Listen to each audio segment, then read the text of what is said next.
এই গাঁথনি করছে কেটা? হ্যাঁ, আর কে আসছিল? পাটাটা নিয়ে এসো দেখি।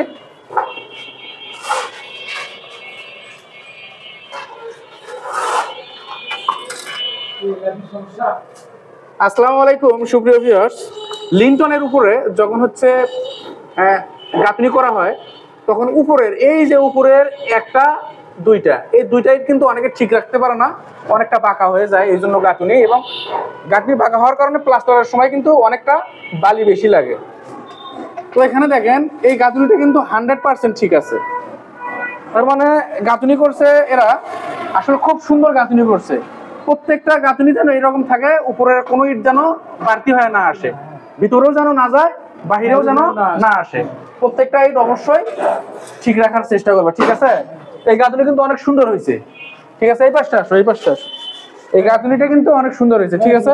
প্রত্যেকটা গাঁথনি যেন এরকম সুন্দর হয়, তাহলে প্লাস্টারের সময় কি হবে? বালি কম লাগবে, ঠিক আছে? ঠিক আছে, আল্লাহ হাফেজ, সবাই ভালো থাকেন।